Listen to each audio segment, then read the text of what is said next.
My name's Sara Sheridan and I'm a historical novelist, and this is why I'm voting yes. For me, when it came time to make my decision, I knew that I had to do a lot of reading. I knew that I was going to have to spend a bit of time on it, and I wasn't sure how to make space, so I decided I was going to give up something which is really close to my heart. I was going to give up reading fiction.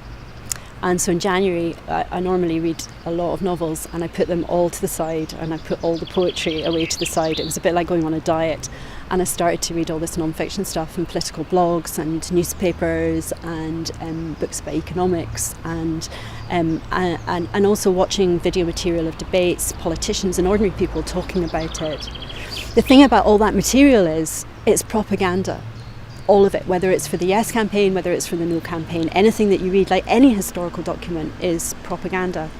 And so people are making the case for one side or the other. So then, and I do this in my job, there's an analysis job, and you have to look at, you can get the same set of statistics that are being used by both sides.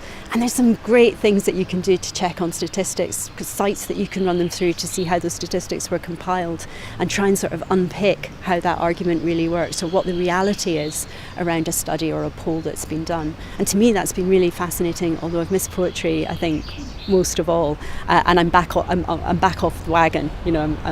Because I've made my decision now. I've just got a huge pile of novels taking away on holiday with me. I'm really, really excited about getting back to it. But that process of swatting, really, I couldn't have made my decision without doing that. It's too serious a decision to make without taking it all the whole way that you can. The media is really interesting. I lived in Ireland in the 1980s when a lot of the bombings and things were going on, and also into the early 90s actually. And when I was at college there, I used to buy a copy of the British Sun and the Irish Times, because I figured if I read the British Sun and the Irish Times every day, I would get some kind of a balanced view of what was going on, and I would understand what wasn't being reported in the UK, and sort of be able to see it from both sides. I haven't found two papers in Scotland that deal with the issues that allow me to do that. The media is very, very single-minded across most of the publications that I'm reading and across the issue of independence. But what's really healthy and really exciting is because these days we have a whole digital media, we have a whole digital world, and there are some fantastically interesting blogs, journalists who are writing on their own behalf, debates that are going on all over social media, on Twitter and on Facebook, and that really allows you to explore ideas. Now, there are some baddies out there. There are people who perhaps are not open-minded in their view.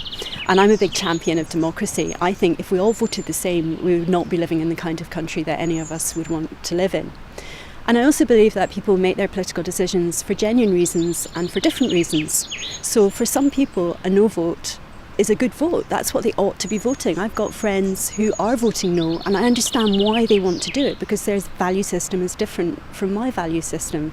And that's okay. Sometimes online it doesn't quite go with that. And I've seen bullying. Actually, I've been subject to bullying a couple of times. Yeah, there are people who are very single-minded in the pub. There are people who are very single-minded in the chip shop. There are people who are very single-minded that you might sit next to on the bus.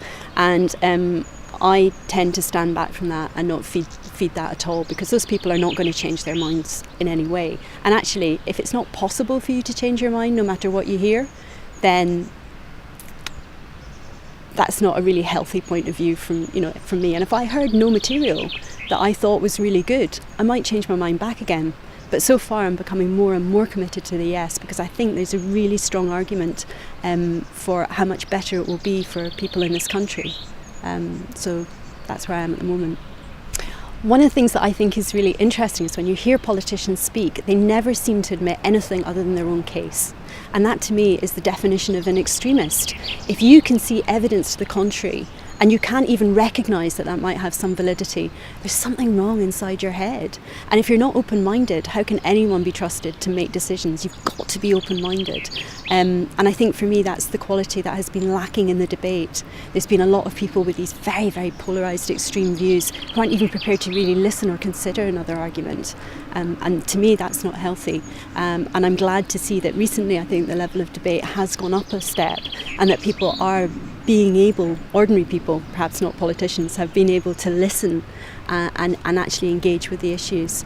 And that's something that I haven't seen. I haven't been to a dinner party, I haven't been down the pub in months where people haven't been talking about politics. And that's the first time in my life I've ever seen that. So people are genuinely engaged with what's going on. I mean, I know I made up my mind slowly. I'm a woman. It took me a bit of time, and I had to think long and hard, and I had to do a lot of research. And I think the default position for many women is no. But then when they start to look into it, I would hope that they would see other arguments. And for some women, no will be the right vote. As for some men, no will be the right vote. It's down to what is really important to you and why that's important, and what you feel is the most, your voting issue, because there's 100 issues. Some people are voting on Trident. Some people are voting on on the welfare state or on the NHS. Some people are voting on passports or currency. So you have to find the thing that's important to you. And for me, the thing that turned out to be the most important thing of all was change. I want to do things differently, and I want to do things radically differently. For me, the Westminster system is not serving any of us. And so that's my voting issue, and that's why I'm voting yes, because I think it's the best path to genuine change. I think there will be a rammy if Scotland becomes independent, because we've all been rallied. If we get a yes vote, we're going to have all been rallied to this one cause, but for a whole load of different reasons.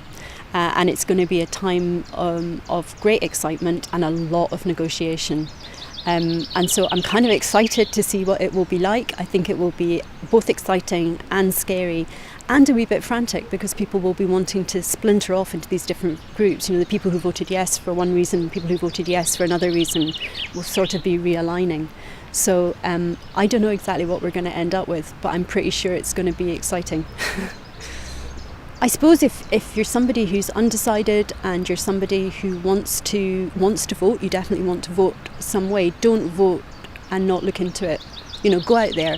There's loads of blogs you can read. There's loads of forums to get involved with. There's public meetings. Go out and try and figure what is the voting issue that really speaks to your heart. What is at the very core of you? And once you've found that, whatever it is, it might be nuclear deterrent. It might be money. It might be to do with finances. It could be to do with something that sounds daft. I've got a really good friend, and she said to me, "Do you know what? I am British, I am not Scottish, that's just my identity," and she's going to vote no, and for that reason she's right for her to vote no. So go out there, you need to find the thing that really matters to you, and you need to try and figure out what is the best way forward for that, which is the best vote for that.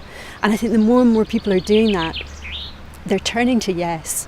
There's a lot of arguments for yes, and for me, I couldn't find, and I genuinely tried to find, I couldn't find very many arguments for no that really spoke to me. The arguments for no were closed-minded arguments, and the arguments for yes were open-minded, and I'm a Democrat and I'm open-minded, so that's the way that I went. But it's your vote. It's your vote. You've got to vote the way that expresses how you genuinely feel, and in order to do that, you've got to spend a bit of time understanding what you do genuinely feel.